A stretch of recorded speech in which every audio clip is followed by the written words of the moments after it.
Oh, masih kenal saya Pak Dirut itu. Nah, ini yang menurut saya harus dipertimbangkan betul di dalam roadmap yang baru.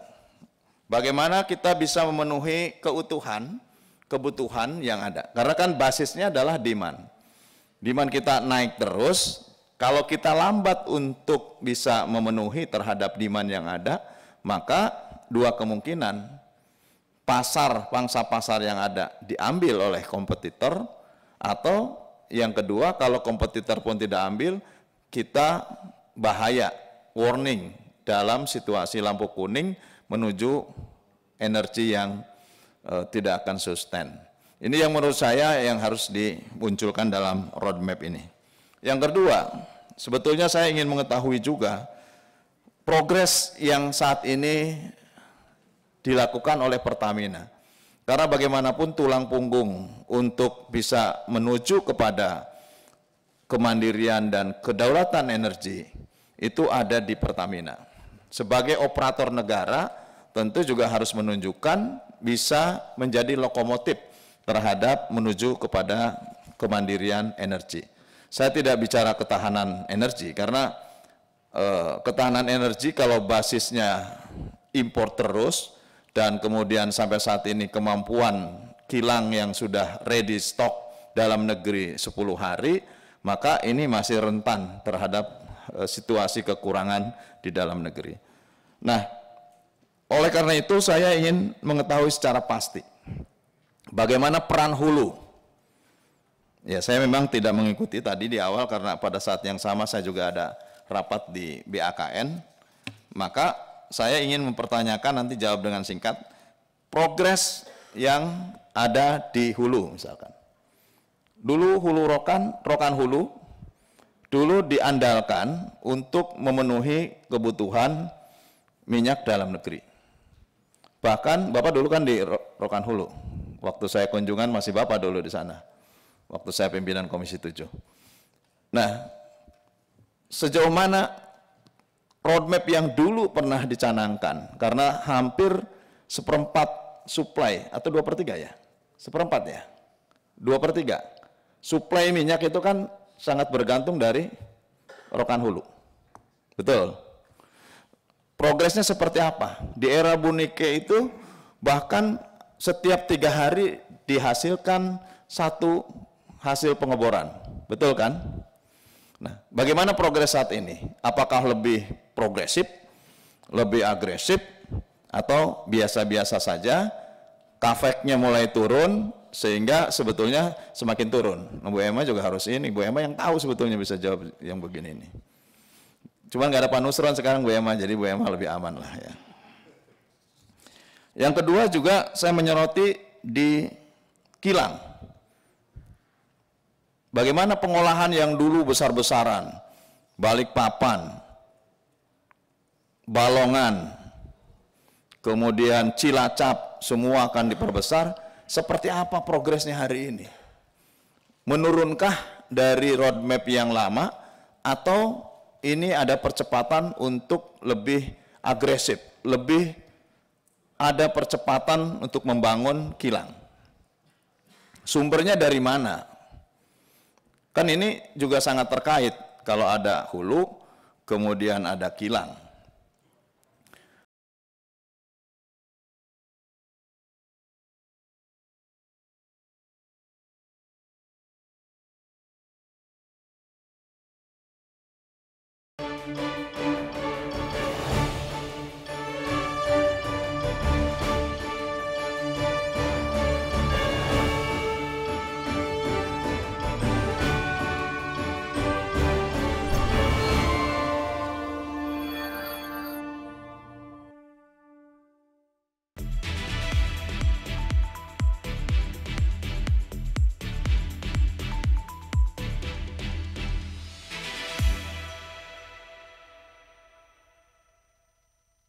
Apa kabar pemirsa TVR Parlemen dimanapun Anda berada, berjumpa kembali dalam program TVR 17 bersama saya Anggun Oktarini. Tepat pukul 17 waktu Indonesia Barat, kami hadirkan kepada Anda sejumlah informasi paling baru dan juga menarik seputar kinerja dan kegiatan DPR RI yang telah disajikan oleh redaksi TVR Parlemen. Dan pemirsa TVR Parlemen, inilah TVR 17 selengkapnya.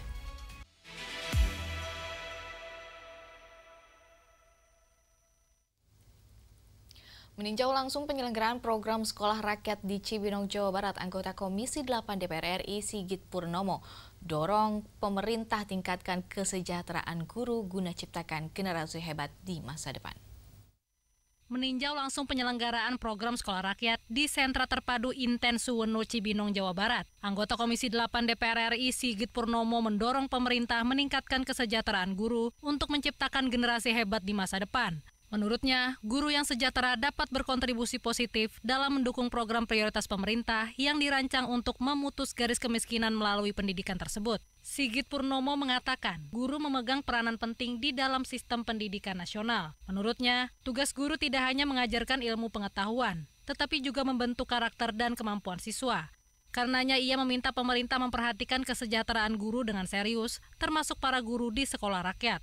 Ya, saya kira sangat memenuhi unsur keadilan kalau kemudian kesejahteraan guru ini juga wajib diperhatikan gitu loh. Memang tidak pernah akan ketemu angka yang ideal karena zaman berganti, waktu berjalan gitu kan, kebutuhan meningkat dan lain sebagainya, sehingga secara prinsip akan terus tumbuh berkembang gitu. Tetapi hari ini tentu kita perlu meyakinkan kepada semua pihak agar supaya guru ini betul-betul garda terdepan dalam dunia pendidikan kita. Maka kalau kesejahteraannya tidak diperhatikan, ya, kebutuhannya tidak diperhatikan, kita khawatir dan kita bisa pesimis kalau kemudian bisa mencetak generasi-generasi hebat di masa akan datang kalau misalnya kita tidak mulai dari kesejahteraan guru. Lebih lanjut, Sigit Purnomo menyebut peningkatan kesejahteraan guru bukan hanya soal meningkatkan gaji, melainkan juga dengan menciptakan lingkungan kerja yang kondusif dan mendukung perkembangan profesional guru. Dengan begitu, para guru dapat fokus memberikan pendidikan berkualitas kepada siswa. Dari Kabupaten Bogor, Jawa Barat, Koko Nugroho, TVR Parlemen melaporkan. Untuk memperdalam pemahaman masyarakat tentang nilai-nilai Pancasila dan mencegah munculnya kesalahan penafsiran ideologi Pancasila yang berpotensi menimbulkan perpecahan, anggota Badan Legislasi DPR RI Andi Yuliani Paris dorong pembahasan rancangan undang-undang pembinaan ideologi Pancasila dilakukan secara mendalam dan juga hati-hati.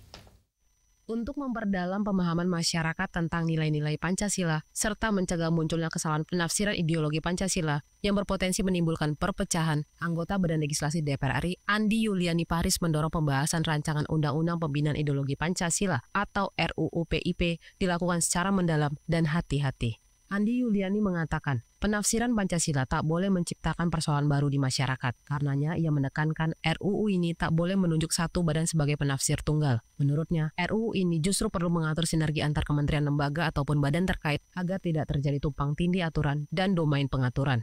Artinya bukan satu-satunya lembaga. MPR sendiri kan melakukan sosialisasi 4 pilar ya, itu situ substansinya termasuk Pancasila. Lemhanas juga melakukan itu. Itu harus hati-hati di dalam perumusan pasal itu. Kemudian jadi tidak boleh menjadi penafsir tunggal seseorang atau suatu lembaga dikatakan dia punya ideologi Pancasila. Apalagi ada satu pasal yang mudah-mudahan nanti dirumuskan lagi oleh anggota, ada indeks yang dikeluarkan. Ya, ini kan kalau indeks ini memang sifatnya sangat kuantitatif.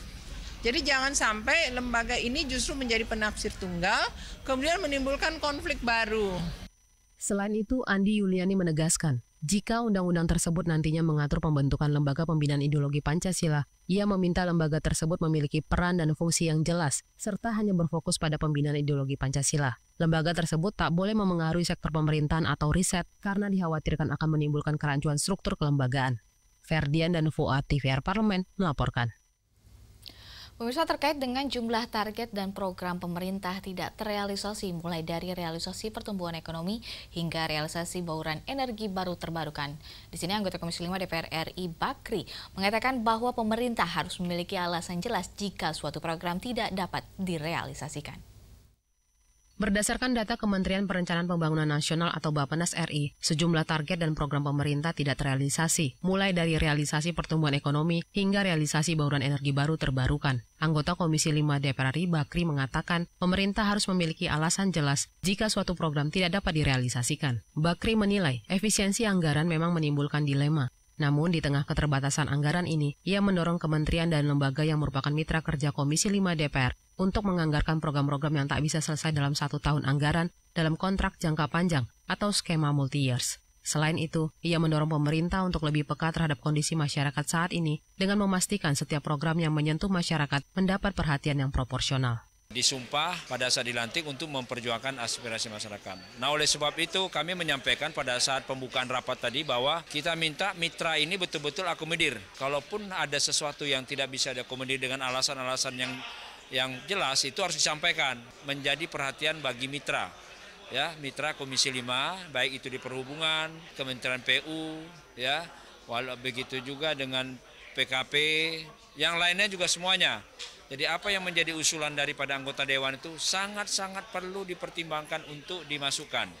Ya, karena kami juga tahu dengan keterbatasan anggaran ini memang menjadi dilematis bagi mitra kita, tapi mereka minimal, kalaupun tidak bisa diselesaikan dengan satu anggaran, dilaksanakan dengan multi-years. Lebih lanjut, Bakri berharap pemerintah dapat mengakomodasi seluruh program baik di tingkat pusat maupun daerah. Meski di tengah efisiensi anggaran, ia meminta pemerintah tetap merealisasikan seluruh program secara bertahap. Bari Ramadana, TVR Parlemen, melaporkan. UMKM merupakan tulang punggung ekonomi bangsa yang berkontribusi nyata dalam menyerap tenaga kerja, menjaga stabilitas ekonomi maupun juga menggerakkan roda pembangunan. Dan di balik itu semua, pentingnya peran UMKM dalam perekonomian negara masih banyak tantangan yang harus mereka hadapi, yang mendorong negara harus hadir dan juga membuat DPR RI tidak tinggal diam. Dan pemirsa, informasi selengkapnya akan kami hadirkan sesaat lagi. Tetap bersama kami di TVR 17.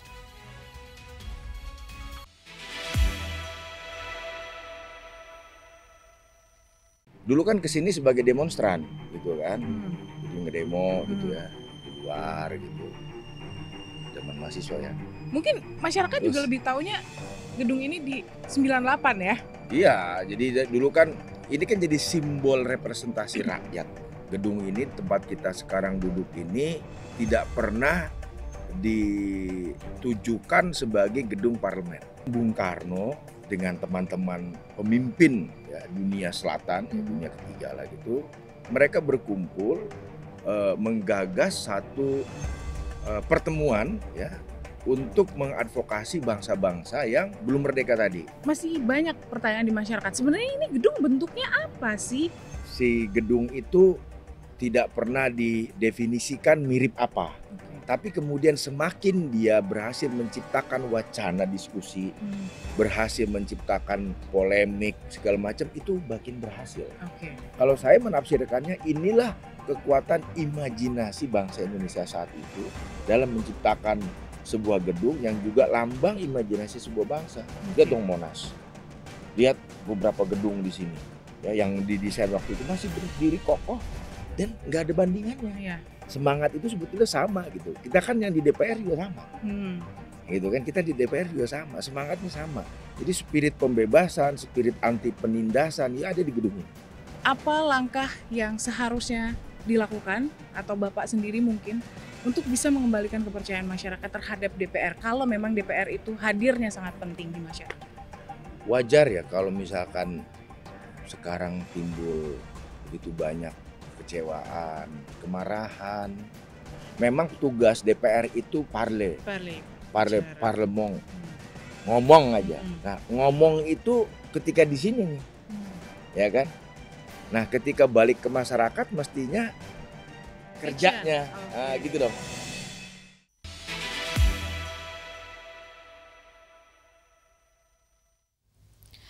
Kembali di TVR 17, UMKM turut menyumbangkan lebih dari 60% PDB Indonesia. Namun faktanya masih banyak yang terjebak dalam keterbatasan akses permodalan dan juga rendahnya kualitas SDM. Tanpa dukungan yang nyata, mereka akan terus berada di titik yang sama dan disinilah DPR mengambil peran strategis. Dengan mulai dari kebijakan pembiayaan yang inklusif hingga program peningkatan kualitas SDM yang tepat sasaran. DPR RI pun hadir, bekerja dan berpihak untuk UMKM yang lebih kuat, mandiri, dan berdaya saing. Atas simak liputan mendalam yang telah dikemas tim redaksi TVR Parlemen dalam segmen editorial Parlemen berikut ini.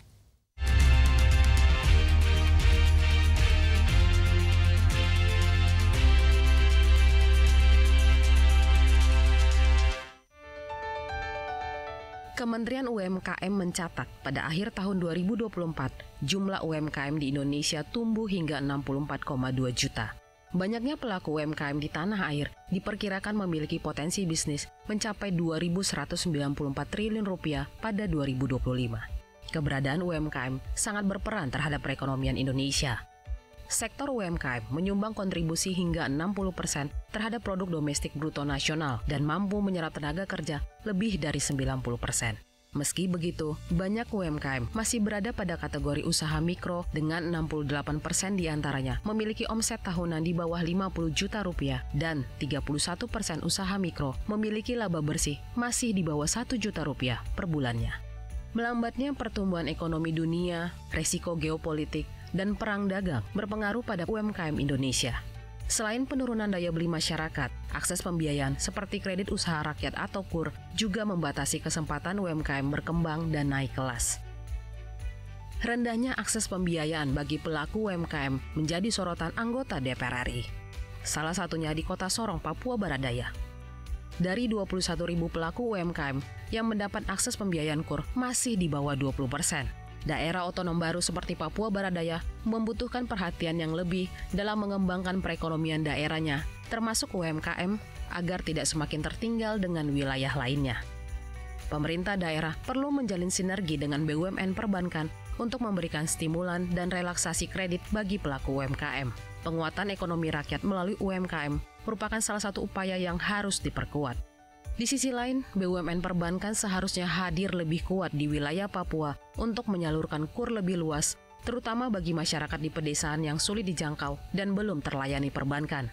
Selain penyederhanaan prosedur, edukasi keuangan, dan pembinaan kepada pelaku UMKM di seluruh wilayah Papua harus dilakukan secara kontinu oleh BUMN perbankan.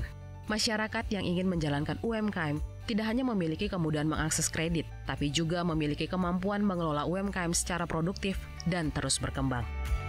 Ada sebagai tempat ATM yang ngambil duit ya di sampai kampung-kampung bagus, tapi kan masyarakat kan bukan itu. Masyarakat bagaimana dia punya usaha ditambah modalnya, itu yang penting ya. Nah, sehingga kita berharap ada dari pemerintah pusat ya dan dari Kementerian BUMN itu untuk lebih relaksasi ya dalam memberikan bantuan modal untuk pelaku UMKM. Mari kita secara bersama-sama untuk datang melihat langsung apa yang bisa dibangun bersama di tempat ini. Tadi sudah disampaikan oleh BRI ya, tentunya untuk dapat membangun UMKM yang ada di daerah ini, sinergitas itu sangat perlu. Belum meratanya kuantitas dan kualitas UMKM di daerah dinilai berdampak pada pengembangan pariwisata daerah. Peningkatan kualitas pelaku UMKM dan pengelolaan UMKM daerah perlu dilakukan pemerintah daerah. Pengelolaan UMKM yang semakin baik membutuhkan pelatihan dan sertifikasi bagi para pelaku UMKM itu sendiri. Melalui pelatihan, pelaku UMKM mendapatkan sosialisasi dan edukasi soal strategi pemasaran produk UMKM lokal ke pasar yang lebih luas. Selain memperkuat ekonomi lokal, keberadaan UMKM bisa diintegrasikan dengan destinasi wisata di daerah yang akan mendorong terbukanya lapangan kerja baru. Hal itu tentunya akan berdampak pada kesejahteraan masyarakat sekitarnya. Dengan dukungan kualitas SDM dan pengelolaan yang baik, diikuti akses pembiayaan yang mudah dijangkau, akan mendukung UMKM terus berkembang dan menjadi pilar utama penggerak ekonomi daerah dan nasional yang inklusif dan berkelanjutan. Berkolaborasi langsung dengan pemerintah pusat untuk bagaimana agar UMKM yang ada di sini tuh makin profesional dan juga makin baik pengelolaannya. Tadi termasuk misalnya untuk packagingnya tadi, itu kan juga jadi problem. Jadi bagaimana kita mendidik mereka untuk supaya produk mereka itu bisa memiliki daya tarik tersendiri, terutama dari sisi tempat untuk packagingnya. Sehingga orang kalau dijual di pasaran itu menjadi sesuatu yang sangat menarik dan berharga. Pelatihan-pelatihan seperti itu menjadi hal yang sangat urgent dan penting. Jangan sampai produknya sebetulnya memiliki kualitas yang baik dan bermutu tinggi dan enak misalnya seperti itu. Nah, tetapi karena packagingnya, karena bungkusnya tidak baik, maka harganya menjadi turun.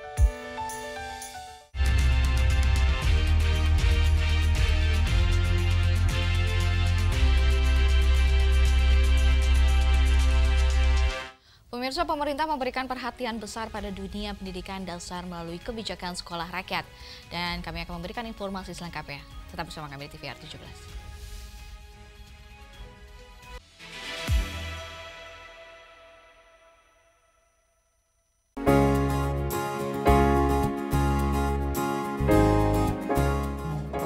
nongkrong sambil diskusi. Nongkrongnya beneran diskusi. Jadi kopinya Nongkrongnya 1 gelas ya. untuk 6 jam itu.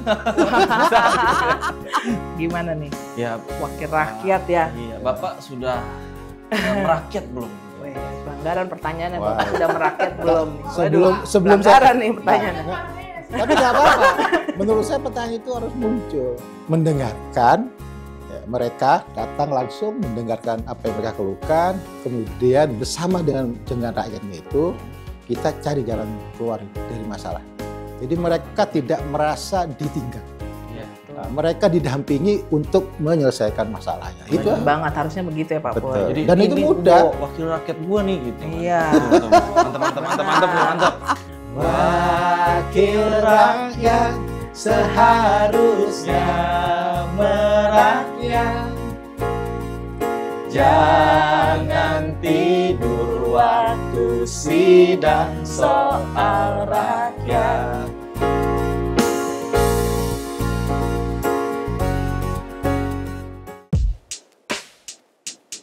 Kebetulan diajak teman untuk ketemu dengan Pak Ahok pada waktu itu. Nah, lalu ikut proses kampanye sebagai peserta. Jadi saya adalah bukti nyata toleransi di Indonesia. Buktinya Abraham yang triple minoritas, ya kan? Saya keturunan Cina, saya Katolik, dan saya masih muda, bisa jadi di dapil DKI. Berarti saya adalah bukti toleransi dan sudah waktunya anak muda menunjukkan bahwa kita juga bisa. Boleh ceritain? Kenapa? Ada apa itu? Ini mengenai The Massive. Kebetulan saya kenal baik dengan Rian The Massive. Kebetulan kemarin mereka pas ada tour keliling dunia. Kita boleh tahu koleksi mobil ada berapa? Koleksi mobil ya lumayan. Hanya di TVR Parlemen.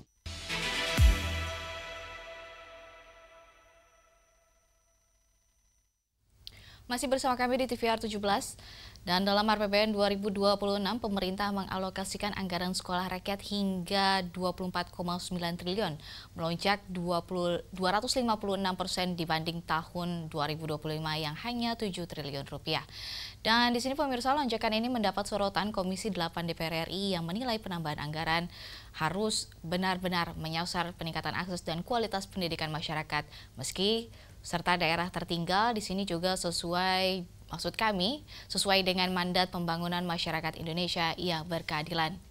Lantas informasi selengkapnya berikut laporan rekan kami Vincent Aldi dari Gedung DPR RI Senayan, Jakarta. Baik, terima kasih rekan di studio dan pemirsa TVR Parlemen dimanapun Anda berada. Saat ini saya sedang berada di Gedung Nusantara 2 DPR RI, di mana pemirsa di tahun 2026 pemerintah akan mengalokasikan anggaran sekolah rakyat menjadi 24,9 triliun. Dan hal ini berarti menjadi naik 256% dari tahun ini yang sebesar hanya 7 triliun rupiah. Lantas besarnya anggaran ini juga apakah telah diimbangi dari kesiapan baik dari pelaku-pelakunya maupun juga pemdanya? Dan bagaimana Komisi 8 menanggapi akan hal ini, dan telah bergabung bersama saya untuk membahasnya Wakil Ketua Komisi 8 DPR RI fraksi dari Gerindra maksud kami, Abdul Wahid. Bapak Abdul, bagaimana ketanggapan Bapak terkait naiknya anggaran ini, Pak? Jadi alhamdulillah ya, jadi Pak Presiden telah menaikkan anggaran sekolah rakyat yang ini adalah program yang sangat bagus ya, program beliau untuk melaksanakan konstitusi ya, Undang-Undang Dasar 45 pasal 34 ya, yaitu kemiskinan ditanggung oleh dibiayai oleh negara. Dan ini terus terang sekolah rakyat ini sudah berjalan. Kemarin memang anggarannya terbatas karena anggaran itu fokus kemarin kepada pelaksanaan uji coba yang sudah dilaksanakan di balai-balai ya oleh Kementerian Sosial, yaitu balai-balai itu dirubah menjadi sekolah rakyat dan disiapkan untuk termasuk mebler, termasuk alat perlengkapan yang lain, dan merenovasi itu memang terbatas. Jadi untuk tahun 2026 yang akan datang, itu kemarin di APBN sudah sampaikan bahwa ini akan naik menjadi kurang lebih sampai 200% ya, atau berapa itu? 200% itu memang Pak Presiden sudah menyampaikan kepada Kementerian Sosial dan termasuk kaitannya dengan instruksi daripada Bapak Presiden, Bupati Wali Kota seluruh Indonesia untuk menyiapkan lahan yaitu minimal 5 hektar, maksimal sampai 20 hektar untuk membangun sekolah rakyat. Ini adalah anggaran tersebut, tujuannya adalah untuk pembangunan sekolah rakyat dan diharapkan sekolah rakyat ini mulai dibangun tahun 2026 dan secepatnya akan bisa selesai dan bisa dilaksanakan terwujudnya sekolah rakyat yang sebenarnya, begitu. Sejauh mana Pak kesiapan yang sudah dilakukan pemerintah? Jadi pemerintah sudah menyampaikan kepada Bupati Wali Kota dan saya amati sendiri, tahu sendiri pada Kementerian Sosial banyak yang sudah mendaftarkan kepada kementerian, tapi jumlahnya sampai hari ini sudah berapa persen kami tidak tahu tepatnya. Yang jelas kami tahu sendiri pada saat kami ketemu menteri dan kami juga sering pada kunjungan ke daerah-daerah bahwa Bupati Wali Kota sangat antusias sekali dan menyiapkan lahan. Ada yang 5 sampai hektar, ada yang 10 hektar, ada yang 20 hektar. Artinya kalau memang sampai ke 10 hektar itu akan lebih lengkap. Fasilitasnya dari mulai sekolahan sampai laboratorium, sampai mes ya, penginapan untuk asrama untuk anak-anak siswa tersebut, dan termasuk dapur, dan termasuk tempat olahraga dari mulai lapangan sepak bola, lapangan tenis, lapangan voli, futsal, itu akan disiapkan. Itu perencanaan saya begitu. Terakhir Bapak terkait dengan langkah konkret dari DPR sendiri untuk memastikan bahwa ini berjalan sesuai rencana.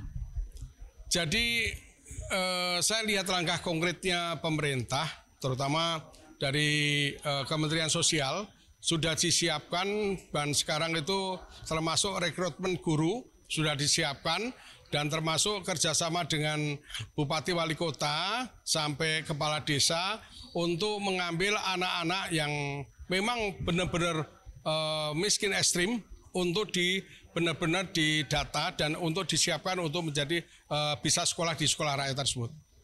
Terima kasih banyak Bapak. Selamat bertugas kembali Bapak. Baik pemirsa, demikianlah wawancara saya dengan salah satu dari Wakil Ketua Komisi 8 DPR RI, yaitu Bapak Abdul Wahid. Dan terima kasih atas perhatian Anda dan saya kembalikan ke rekan saya di studio.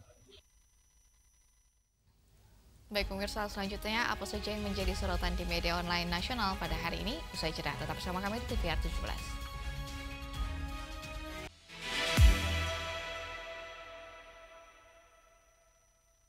Dulu kan kesini sebagai demonstran, gitu kan, jadi ngedemo gitu ya, di luar gitu, zaman mahasiswa ya. Mungkin masyarakat juga lebih taunya gedung ini di 98 ya? Iya, jadi dulu kan ini kan jadi simbol representasi rakyat.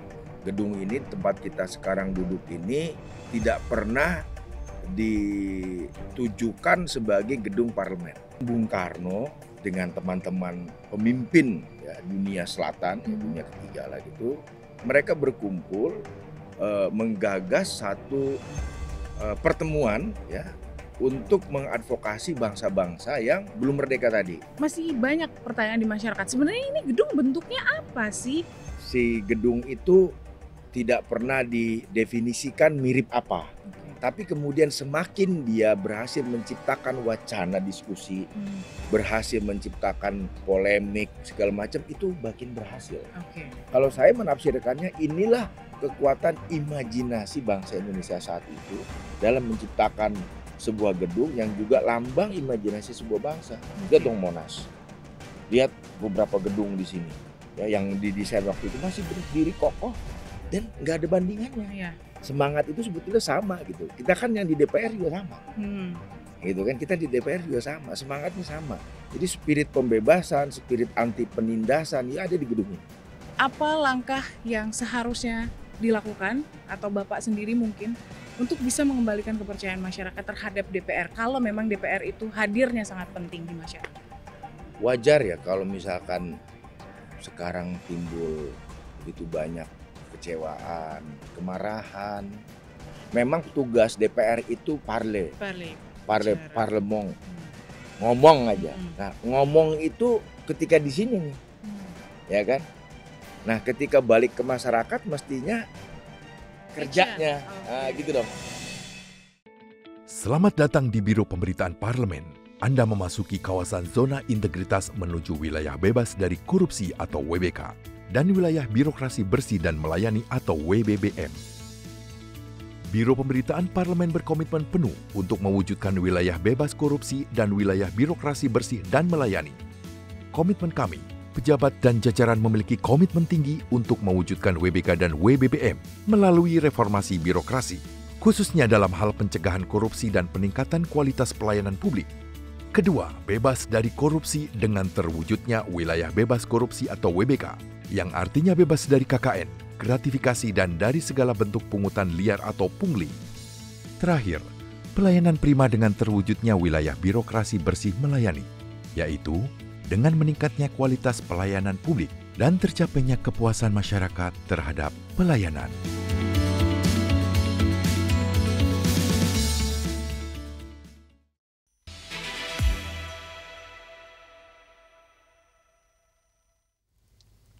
Kembali bersama kami di TVR 17, kali ini kita masuk ke segmen media online nasional dan mari kita simak isu apa saja yang menjadi sorotan media serta tanggapan dari sejumlah anggota Dewan bersama rekan kami, Rini Reski.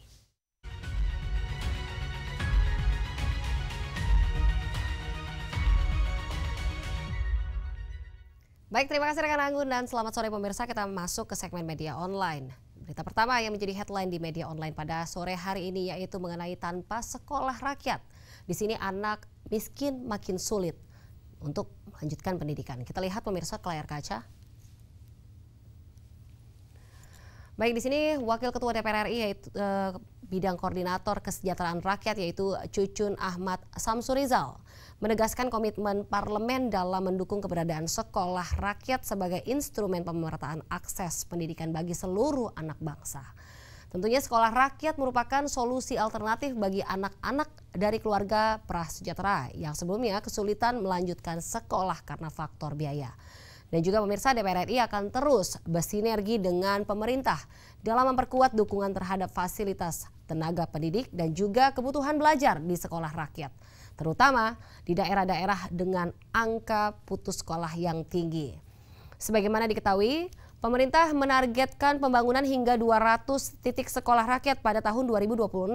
Sementara saat ini sudah berdiri 100 titik di berbagai wilayah. Sekolah rakyat kedepannya harus menjadi simbol nyata hadirnya negara dalam memastikan tidak ada lagi anak Indonesia yang kehilangan kesempatan belajar. Kita beralih ke berita selanjutnya yang juga menjadi headline di media online pada hari ini yaitu mengenai klausul gaji dan juga tunjangan guru tidak hilang dalam revisi Undang-Undang Sisdiknas. Kita lihat kembali pemirsa. Baik, di sini Ketua Komisi 10 DPR RI yaitu Hetifah Saifuddin membantah bahwa klausul gaji dan juga tunjangan guru hilang dari draft revisi Undang-Undang Sistem Pendidikan Nasional. Tentunya tunjangan dan gaji guru tetap tercantum dalam batang tubuh revisi Undang-Undang Sisdiknas yang diharapkan menjadi dorongan guru semakin profesional dan juga berkualitas. Tentunya revisi undang-undang ini juga menjamin guru tidak hanya menerima gaji pokok, namun juga berbagai tunjangan yang melekat seperti tunjangan profesi, tunjangan fungsional, tunjangan khusus dan juga maslahat tambahan. Dan pemirsa, pengaturan detail dalam draft revisi Undang-Undang Sisdiknas menunjukkan komitmen negara dalam menjamin kesejahteraan guru karena berbagai bentuk tunjangan dan juga maslahat tambahan diatur secara eksplisit. Baik, itu tadi headline di media online pada hari ini yang saya sampaikan terkait dengan tanpa sekolah rakyat. Anak miskin sulit untuk melanjutkan pendidikan, serta klausul gaji dan juga tunjangan guru tidak hilang dalam revisi Undang-Undang Sisdiknas.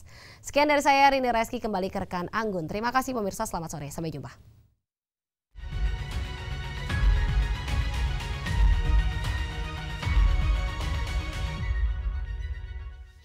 Terima kasih rekan Rini yang telah menyampaikan sejumlah update sorotan dari media online nasional pada hari ini.